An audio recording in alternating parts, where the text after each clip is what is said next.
ওলামাদেরকে এই দায়িত্ব সবাই দিয়েছে। ইসলাম দেখবেন, ইসলাম জানবেন, ইসলামের পক্ষে কথা বলবেন। কোথাও যদি ইসলামের বিরোধিতা হয় আপনারা প্রতিবাদ করবেন, বলবেন কিভাবে এই দায়িত্ব দিয়েছে। বাংলাদেশে 10,000 মাদ্রাসা পরিচালিত হয়, সরকার থেকে কোনো মাদ্রাসা অনুদান দেয় না, অনুদান নেয় না। এই যে মাদ্রাসাগুলো পরিচালিত হয় অর্থ কোত্থেকে আসে? রিক্সা চালক অর্থ দেয়, ভ্যান চালক অর্থ দেয়, দোকানদার অর্থ দেয়, ব্যবসায়ী অর্থ দেয়, চাকরিজীবী অর্থ দেয়, পুলিশ মাদ্রাসায় দান করে, আর্মি মাদ্রাসায় দান করে, বিজেপি মাদ্রাসায় দান করে, রাজনীতিবিদ সামাজিক নেতৃত্ব মাদ্রাসায় দান করে। কেন কেন তারা মাদ্রাসায় দান করে? এ কথাই বলতে চায় আমার সময় নাই, দোকানদারি করি দিন শিখবো, আমার সময় নাই, চাকরি করি দিন শিখবো। মাদ্রাসা চালান, দিন বুঝবে, দিন জানবে, আলেম হবে, একদল তৈরি হবে। তাহলে আমি দোকানদার ইসলাম সম্পর্কে যখন জানতে চাইবো তাকে জিজ্ঞেস করব। আমি চাকরিজীবী ইসলাম সম্পর্কে জানতে চাইলে তাকে জিজ্ঞেস করব। আমি অফিসার ইসলাম সম্পর্কে জানতে চাইলে তাকে জিজ্ঞেস করব। এজন্যই তো বাংলাদেশের প্রত্যেকটা মুসলমান মাদ্রাসায় অর্থ দেয়, মাদ্রাসায় পরিচালনা করে। তারা আমাদের দায়িত্ব দিয়েছে, হুজুর আমার ছেলে স্কুলে পড়ুক, কিন্তু সে মুসলমান থাকতে হবে, তার ইমান হেফাজত করতে হবে। আজকে শুধুমাত্র প্রাইমারি স্কুলে 2.25 কোটি শিক্ষার্থী পড়াশোনা করে। তারা ওই মুসলমানের সন্তান যে মাদ্রাসায় অনুদান দেয়, ওই দোকানদারের সন্তান যে মাদ্রাসায় চাঁদা দেয়, ওই চাকরিজীবীর সন্তান যে মাদ্রাসাকে মহব্বত করে, একটাই তার সন্তান মুসলমান থাকবে, নাস্তিক হবে না। পরিষ্কার বলি, স্কুল হোক, কলেজ হোক, ইউনিভার্সিটি হোক, এ লেভেল হোক, ও লেভেল হোক, কারখানা হোক, ফ্যাক্টরি হোক, ক্লাব হোক, বাংলাদেশের যেখানে এমন কোন কাজ হবে যেই কাজের মাধ্যমে আমার মুসলমান সন্তান ঈমান হারা হবে, আমার মুসলমানদের সন্তান বেঈমান হবে, আলেমের দায়িত্ব, এই দায়িত্ব জনগণ দিয়েছে। রব্বে কাবার কসম করে বলি, আকাবির আসলাফদের ইতিহাস সামনে রেখে বলি, যেখান থেকে যে বা যারা ইসলাম নিয়ে ষড়যন্ত্র করবে, আল্লাহর কসম তাদের বিরুদ্ধে বলবো, তাদের দাঁত ভাঙা জবাব দিব, দিতেই থাকবো।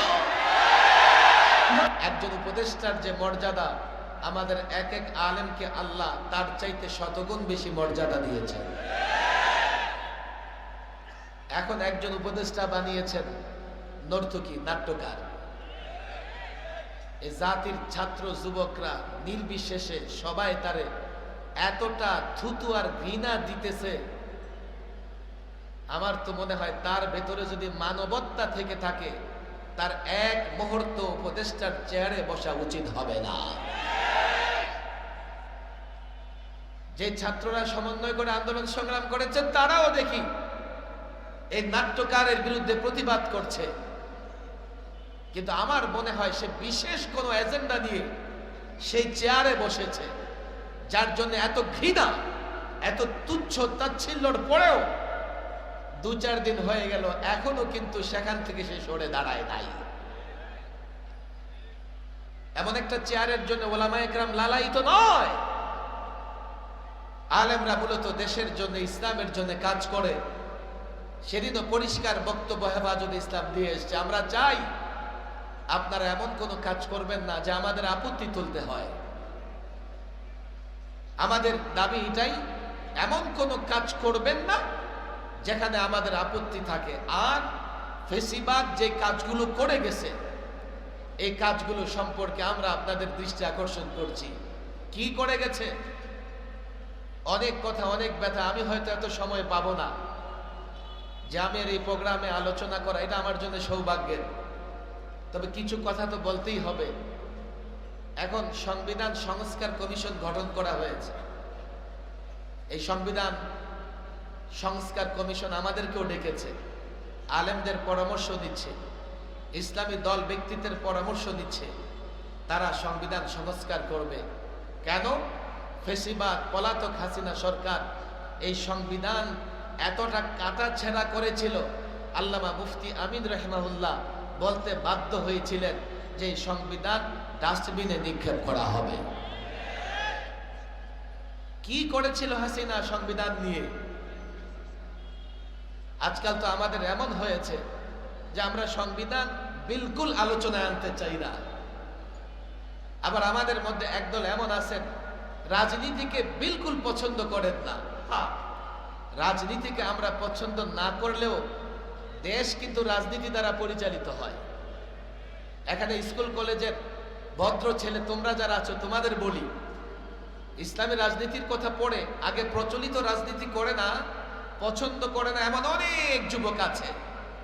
কিন্তু তুমি প্রচলিত রাজনীতি পছন্দ করো আর না করো, প্রচলিত রাজনীতি প্র্যাকটিস করো আর না করো, এই রাষ্ট্র সমাজ কিন্তু প্রচলিত রাজনীতির মাধ্যমেই পরিচালিত হচ্ছে।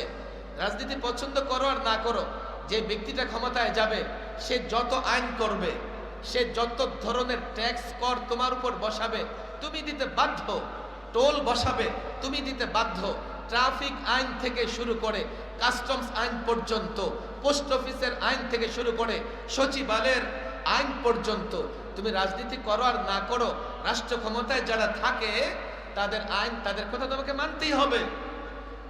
এজন্য প্রায় আমি বলি, তুমি রাজনীতি করো আর না করো, তোমাকে কিন্তু রাজনীতি ছাড়বে না।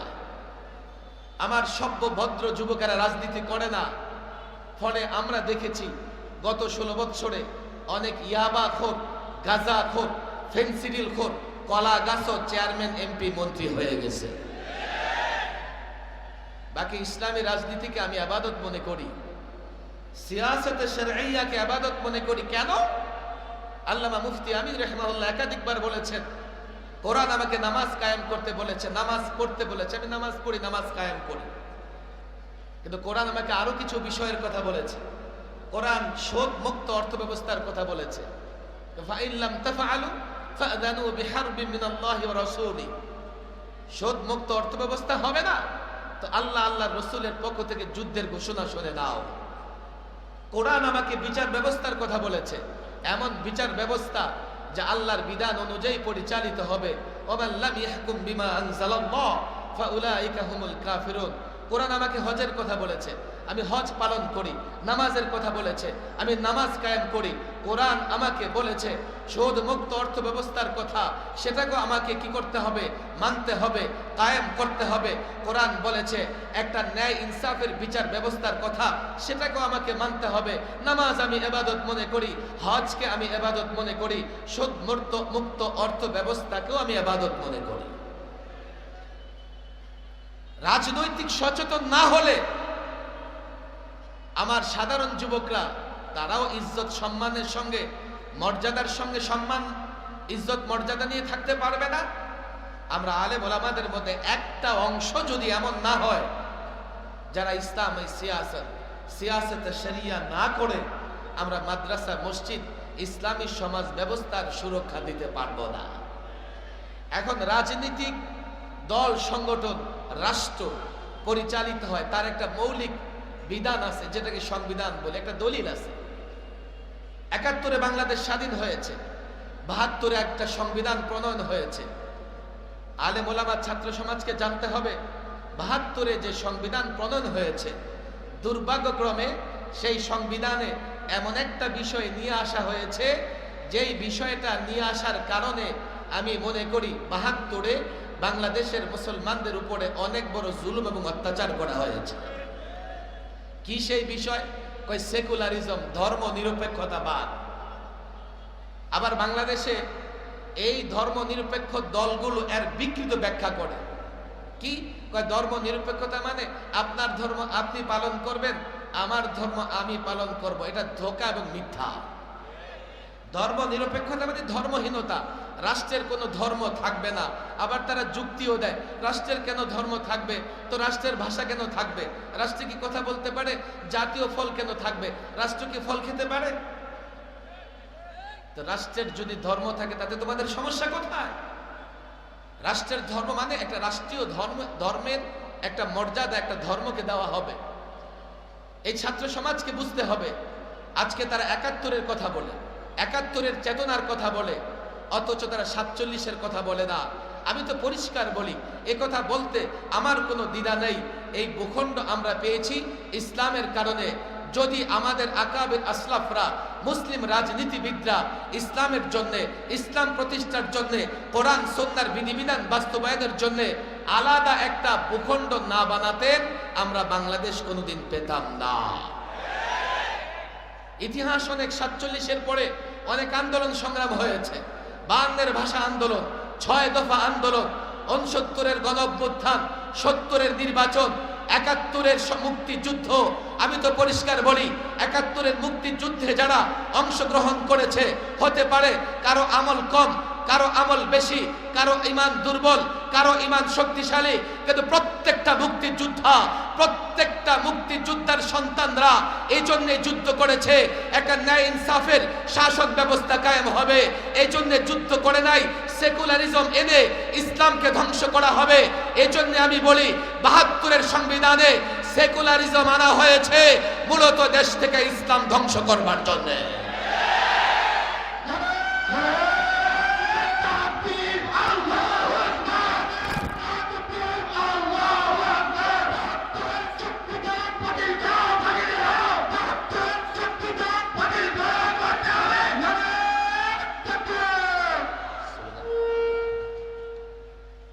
সেকুলারিজম, শেখ মুজিবুর রহমান ক্ষমতায় এসে 4 বার সংবিধানকে সংশোধন করেছেন, আর চতুর্থবার তিনি এক না এক তন্ত্র বাকশাল কায়েম করেছিলেন।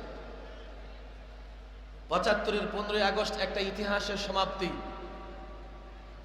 এরপরে প্রেসিডেন্ট জিয়াউর রহমান ক্ষমতায় এসে 5ম সংশোধনী নিয়ে আসেন। সেটা হয়েছে 1979 সালে। বুঝবার চেষ্টা করেন, যেই সংশোধনীর মাধ্যমে সেকুলারিজম বাদ দিয়া তিনি সংবিধানে নিয়ে আসলেন বিসমিল্লাহির রহমানির রহিম। এরপরে নিয়ে আসলেন আল্লাহর উপর অবিচল আস্থা ও বিশ্বাস। 5ম সংশোধনীর মাধ্যমে এটা সংবিধানে ঢুকেছে। আর 2011-তে 5ম সংশোধনীর মাধ্যমে এই সংবিধান থেকে বিসমিল্লাহ এবং আল্লাহর উপর আস্থা বিশ্বাস বাদ দিয়েছে আওয়ামী ফেসিবাদ। আজকে অনেকে যুক্তিতর্ক করবে আমার সঙ্গে যে রাষ্ট্রে সব ধর্মের লোকেরা আছে, ইসলাম কেন সেকুলারিজমে থাকা উচিত। অনেকেই বলবে আমরা তো আল্লাহকে বিশ্বাস করি না, তাহলে আল্লাহর উপর পূর্ণ আস্থা বিশ্বাস কেন থাকবে? 1979 সালে প্রেসিডেন্ট জিয়াউর রহমান পার্লামেন্টে অ্যামেন্ডমেন্টের মাধ্যমে এই সংবিধানে যখন তিনি বিসমিল্লাহ এবং আল্লাহর উপর আস্থা বিশ্বাস নিয়ে এসেছিলেন, সেটাই প্রকৃতপক্ষে বাংলাদেশের মানুষের দাবি এবং চাহিদা ছিল, যার জন্য এর পরবর্তীতে 32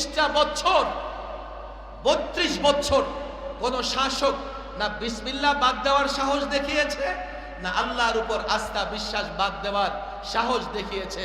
কিন্তু 2011-তে হাসিনা সরকার এসে এমন এক টার্গেট সে ফিক্সড করেছে, চূড়ান্ত টার্গেট ছিল সে কি করবে না, বাংলাদেশে ইসলাম রাখবে না, আলেম ওলামাদের ধ্বংস করে দেবে, মাদ্রাসা মসজিদ ধ্বংস করে দেবে।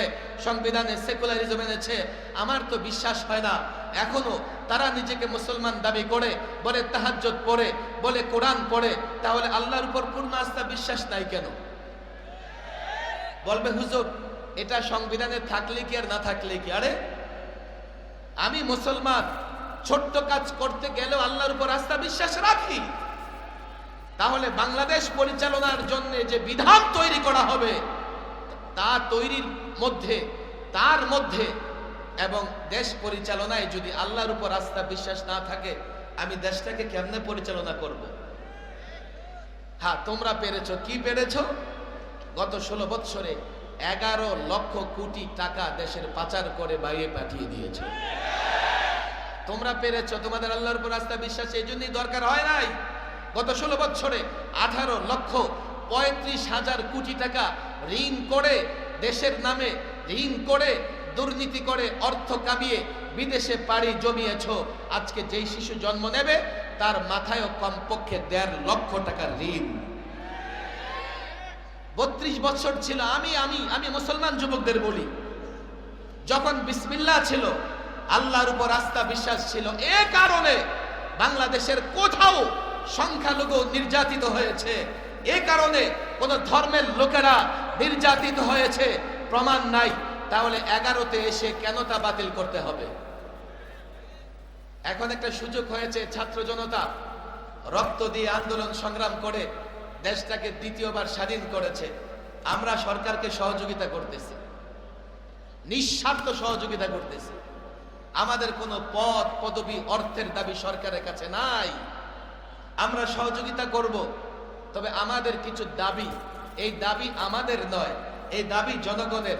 আপনি জনমতামত দেখেন, এই দাবি এদেশের মানুষের দীর্ঘদিনের আকাঙ্ক্ষার দাবি। আমি তো বলেছি সেকুলারিজম প্রতিষ্ঠা করা লাগবে, এই দাবিতে আজ পর্যন্ত 2000 মানুষ সমাবেশ করে নাই। আল্লাহর উপর আস্থা বিশ্বাস বাদ দিতে হবে, এই দাবিতে 200 মানুষও সমাবেশ করে নাই। বিসমিল্লাহ বাদ দিতে হবে, এই দাবিতে 100 মানুষও দাবি করে নাই, সমাবেশ করে নাই। আর এই 53 বছরে, বিশেষ করে 2011-তে যখন আল্লাহর উপর পূর্ণ আস্থা বিশ্বাস বিসমিল্লাহ বাদ দিয়েছে, এই বাংলাদেশে কমপক্ষে হাজার হাজার জনতার হাজার হাজার সমাবেশ হয়েছে।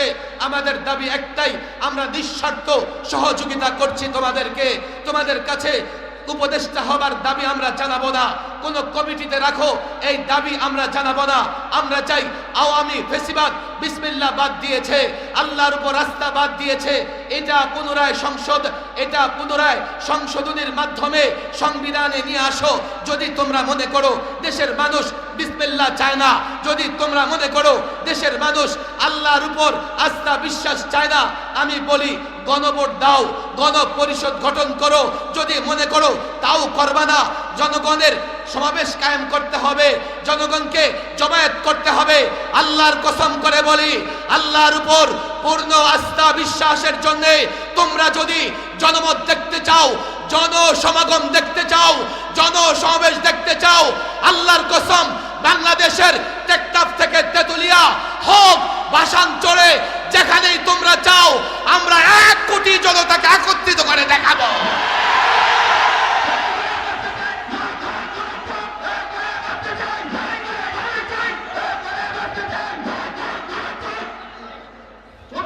কথা অনেক, সময় আমার অনেক কম, স্লোগান দেওয়া যাবে না। দেশের মানুষ যা চায় সংবিধানে তো তাই থাকবে, কথা ঠিক না বেঠিক? দেখি তোমাদের সেকুলারিজম কয়জন চায়? হ্যাঁ, যারা চেয়েছে ওরা ফেসিবাদী, ফেসিস্ট, ওরা ফেসিস্ট, ওদেরকে দেশের জনগণ যেখানে পাবে ধোলাই করেই ছাড়বে। জনগণ যদি তোমাদের সঙ্গে কোনো আচরণ করে সেই দায়িত্ব কার? 3 নাম্বার একটা কথা আপনাদের বলি, দেখেন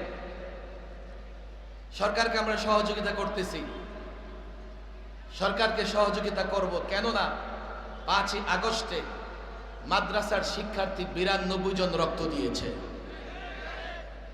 এই ফেসিবাদীদের বিরুদ্ধে সর্বপ্রথম কথা বলেছে উলামায়ে কেরাম। আল্লামা মুফতি আমিন রাহিমাহুল্লাহ এই ফেসিবাদের বিরুদ্ধে কথা বলবার কারণে শেষ পর্যন্ত জীবনের শেষ বয়সে 21টা মাস গৃহবন্দী ছিলেন। আমি তখন আল্লামা মুফতি আমিন রাহিমাহুল্লাহ সঙ্গে প্রায় সময় কাটাতাম। আমি দেখেছি আল্লামা মুফতি আমিন রাহিমাহুল্লাহ গৃহবন্দী অবস্থায় কতটা কষ্ট স্বীকার করেছেন। শাপলা চত্বরের ইতিহাস, নানা ইতিহাসে এটাই প্রমাণ করে ওলামায়ে কেরামের উপর জুলুম করবার কারণে ফেসিবাদী বিদায় হয়েছে। 5ই আগস্টেও আমাদের সন্তানেরা রক্ত দিয়েছে। এখন দেশকে আপনারা পুনর্গঠন করবেন, শুধু আমাদের কিছু দাবি থাকবে। এবং যদি মনে করেন পশ্চিমারা আপনাদের উপর চাপ দেয়, তো আমরাও এতটা চাপ পশ্চিমাদের উপরে দিতে পারবো, তাদের চাপ আপনাদের কাছে আর কোনো চাপ মনে হবে না। 3 নাম্বার, একটা মনে রাখবেন, আল্লামা মুফতি আমিন রাহিমাহুল্লাহ পাকিস্তানের সংবিধান নিয়ে নানা রকমের বক্তব্য হুজুর দিয়েছেন। তবে হুজুর একটা কথা প্রায় বলতেন, 47-এর পরে পাকিস্তানের সংবিধানে যদি একটা কথা থাকতো তাহলে সেই সংবিধানকে ইসলামী সংবিধান বলা যেত। সেটা কি? সংবিধানের কোথাও এটা লেখা থাকবে যে কোরআন সুন্নাহর সঙ্গে সাংঘর্ষিক যা কিছু থাকুক না কেন তা গ্রহণযোগ্য নয়। ছাত্রদের বলি, কথাটা বুঝবার চেষ্টা করো। একটা কথা এই সংবিধানে শুধু থাকতে হবে। বলবে এই কথা যে আপনি বলছেন এটা কি দেশের মানুষ সমর্থন করে? আমি বলবো হ্যাঁ, দেশের সব মানুষ, সব রাজনৈতিক দলগুলো সমর্থন করে। বলবেন কিভাবে? আপনারা সাক্ষী, এই ছাত্র জনতা যুবকরা সাক্ষী। বাংলাদেশে নির্বাচনের আগে প্রত্যেকটা রাজনৈতিক দল ইশতিহার ঘোষণা করে এবং নির্বাচনী ইশতিহারে এই কথা স্পষ্ট বলে যে আমার দল ক্ষমতায় গেলে কোরআন সুন্নাহ বিরোধী কিছুই করা হবে না। কথা ঠিক না বেঠিক? তাহলে প্রত্যেকটা রাজনৈতিক দল যেই ঘোষণা দেয় যে আমার সরকার ক্ষমতায় গেলে কোরআন সুন্নাহ বিরোধী কিছুই করা হবে না, এটা তো সবার কথা যে কেউ কোরআন সুন্নাহ বিরোধী কিছু করতে চায় না।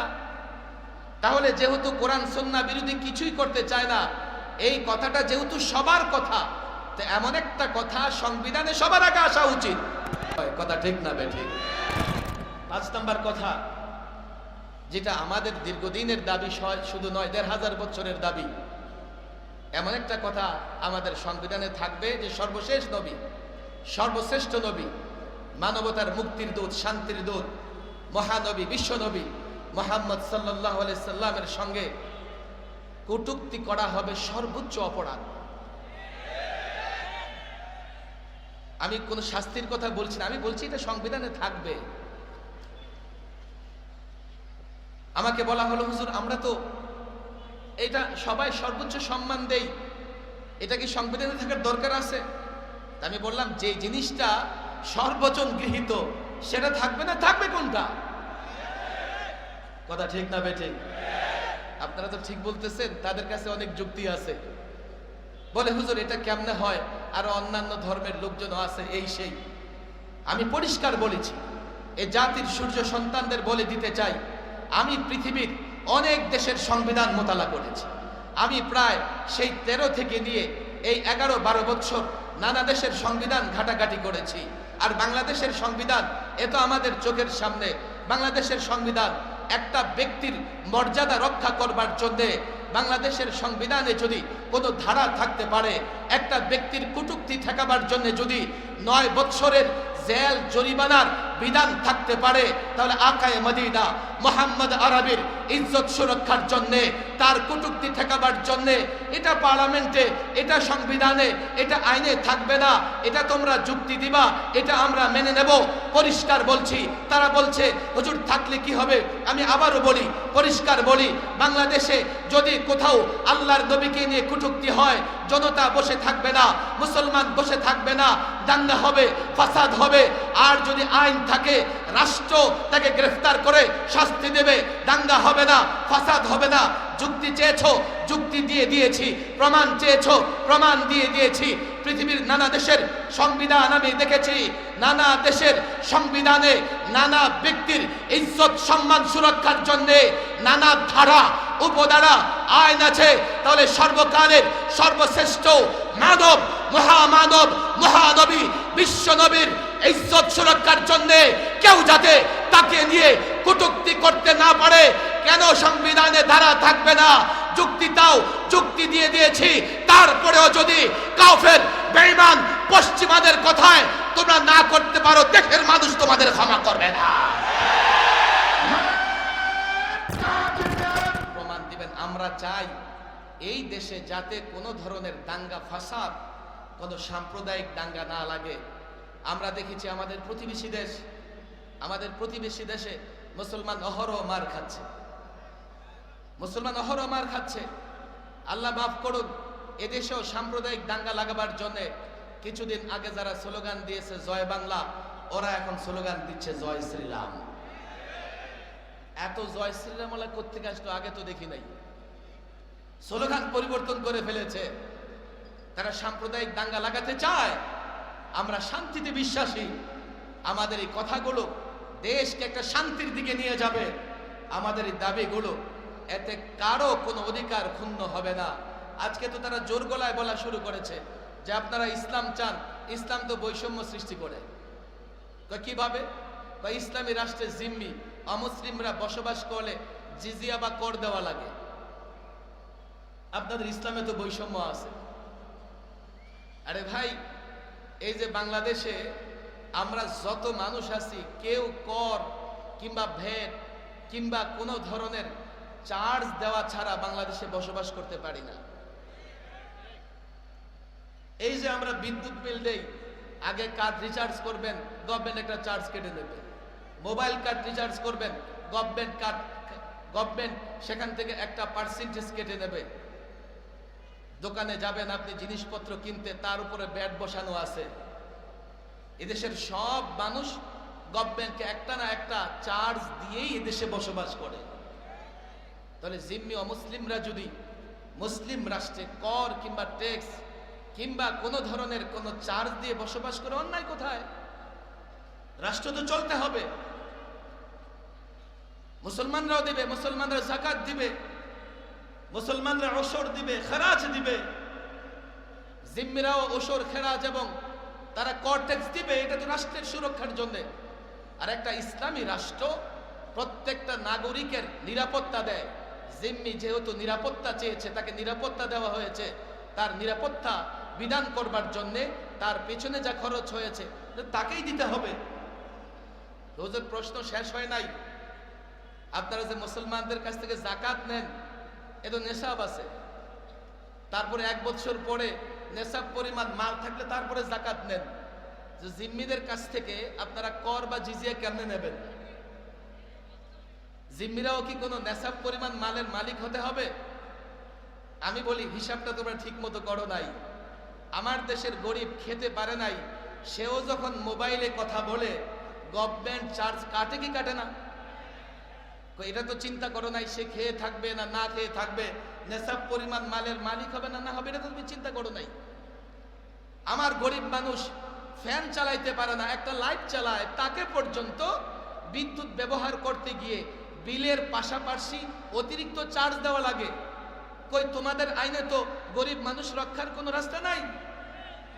এখানে প্রশ্ন করো না, আর কর জিজিয়া গরিব দিবি কিনা সেখানে কেন প্রশ্ন করো? গরিব দুঃখী যাই হোক, এটা তার মৌলিক নিরাপত্তার জন্যে। হ্যাঁ, রাষ্ট্র এখানে সহজ করে দেবে। যার আর্থিক সচ্ছলতা নাই তাকে কম এবং স্বল্প চার্জ তার উপর ধার্য করবে। কিন্তু তোমরা কি করো? যার আর্থিক সচ্ছলতা নাই তাকেও মোবাইলে কথা বললে ওই চার্জ দিতে হবে। 1000 কোটি টাকার মালিক মোবাইলে কথা বললে যেই চার্জ দেওয়া লাগে, কথা ঠিক না বেঠিক? আমি জানি না আমি বুঝাতে পেরেছি কিনা। আসো যুক্তি দিয়া, তোমাদের ব্যারিস্টাররা আসো, তোমাদের ডক্টররা আসো, আমরা যুক্তি প্রমাণ দিয়ে দেই। ইসলাম কোথাও তার দেশের নাগরিক কিংবা ভিনদেশী নাগরিকদের উপরে ইসলাম কোথাও জুলুম করে নাই। হ্যাঁ, তোমাদের মাথা এতটা অনুর্বর, তোমাদের মস্তিষ্ক এতটা অনুর্বর, ইসলামের বিষয়গুলো তোমাদের বোঝার ক্ষমতা নাই। পশ্চিমা জিনিস পরিত্যাগ করো, পশ্চিমা চশমা ফেলে দাও, তাহলেই দেখবা ইসলাম কত সুন্দর এবং সৌন্দর্যের ধর্ম। ইসলামের প্রত্যেকটা বিধিবিধান কতটা ন্যায় এবং ইনসাফের, এটা তখনই তোমরা দেখবা যখন তোমরা ইসলামকে বুঝবার, জানবার, ইসলামকে শ্রদ্ধা করবার চেষ্টা করবা। নানা রকমের প্রশ্ন করা হয়। আমাকে ওইদিন এক মিডিয়া প্রশ্ন করতেছে, হুজুর আপনাদের মাদ্রাসার সিলেবাস নিয়ে তো আমরা কথা বলি না, আপনি কেন ইসলাম স্কুলের সিলেবাস নিয়ে কথা বলেন? আমি বললাম এই দায়িত্ব আমার জনগণ দিছে। তো বলে জনগণ আপনার কোন নির্বাচনে এই দায়িত্ব দিছে? আমি বললাম এই দায়িত্ব নির্বাচন ইলেকশনে নয়, জনগণ আমাকে সিলেকশনে দিয়েছে। তোমরা তো এটা ভালো বুঝো, গত 2 নির্বাচনে তোমাদের বহু কলা গাছ অটো পাস হয়ে গেছে, নির্বাচনের আগেই পাস। কেন? প্রার্থী যদি একজন হয়, ইলেকশন লাগে না, সিলেকশনে পাস। ওলামায়ে কেরাম দিন ইসলামের পক্ষে কথা বলবে, এটা ইলেকশনে নয়, জনগণ সিলেকশনে আলেমদেরকে দায়িত্ব দিয়েছে, কথা ঠিক না বেঠিক? আবার বলে হুজুর সবাই কি দিয়েছে? আমি বলি হ্যাঁ, সবাই দিয়েছে, সবাই দিয়েছে। আমি তো পরিষ্কার বলি ওলামাদেরকে এই দায়িত্ব সবাই দিয়েছে। ইসলাম দেখবেন, ইসলাম জানবেন, ইসলামের পক্ষে কথা বলবেন। কোথাও যদি ইসলামের বিরোধিতা হয় আপনারা প্রতিবাদ করবেন, বলবেন কিভাবে এই দায়িত্ব দিয়েছে। বাংলাদেশে 10,000 মাদ্রাসা পরিচালিত হয়, সরকার থেকে কোনো মাদ্রাসা অনুদান দেয় না, অনুদান নেয় না। এই যে মাদ্রাসাগুলো পরিচালিত হয়, অর্থ কোত্থেকে আসে? রিক্সা চালক অর্থ দেয়, ভ্যান চালক অর্থ দেয়, দোকানদার অর্থ দেয়, ব্যবসায়ী অর্থ দেয়, চাকরিজীবী অর্থ দেয়, পুলিশ মাদ্রাসায় দান করে, আর্মি মাদ্রাসায় দান করে, বিজেপি মাদ্রাসায় দান করে, রাজনীতিবিদ, সামাজিক নেতৃত্ব মাদ্রাসায় দান করে। কেন তারা মাদ্রাসায় দান করে? একথাই বলতে চায়। আমার সময় নাই, দোকানদারি করি দিন শিখবো, আমার সময় নাই, চাকরি করি দিন শিখবো, মাদ্রাসা চালান, দিন বুঝবে, দিন জানবে, আলেম হবে, একদল তৈরি হবে। তাহলে আমি দোকানদার ইসলাম সম্পর্কে যখন জানতে চাইবো তাকে জিজ্ঞেস করব। আমি চাকরিজীবী ইসলাম সম্পর্কে জানতে চাইলে তাকে জিজ্ঞেস করব। আমি অফিসার ইসলাম সম্পর্কে জানতে চাইলে তাকে জিজ্ঞেস করব। এজন্যই তো বাংলাদেশের প্রত্যেকটা মুসলমান মাদ্রাসায় অর্থ দেয়, মাদ্রাসায় পরিচালনা করে। তারা আমাদের দায়িত্ব দিয়েছে, হুজুর আমার ছেলে স্কুলে পড়ুক, কিন্তু সে মুসলমান থাকতে হবে, তার ঈমান হেফাজত করতে হবে। আজকে শুধুমাত্র প্রাইমারি স্কুলে 2.25 কোটি শিক্ষার্থী পড়াশোনা করে।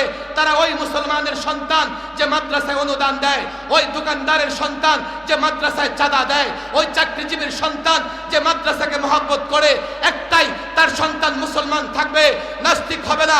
পরিষ্কার বলি, স্কুল হোক, কলেজ হোক, ইউনিভার্সিটি হোক, এ লেভেল হোক, ও লেভেল হোক, কারখানা হোক, ফ্যাক্টরি হোক, ক্লাব হোক, বাংলাদেশের যেখানে এমন কোন কাজ হবে যেই কাজের মাধ্যমে আমার মুসলমান সন্তান ঈমান হারা হবে, আমার মুসলমানের সন্তান বেঈমান হবে, আলেমের দায়িত্ব, এই দায়িত্ব জনগণ দিয়েছে। রব্বে কাবার কসম করে বলি, আকাবির আসলাফদের ইতিহাস সামনে রেখে বলি, যেখান থেকে যে বা যারা ইসলাম নিয়ে ষড়যন্ত্র করবে, আল্লাহর কসম তাদের বিরুদ্ধে বলবো, তাদের দাঁত ভাঙা জবাব দিব, দিতেই থাকবো।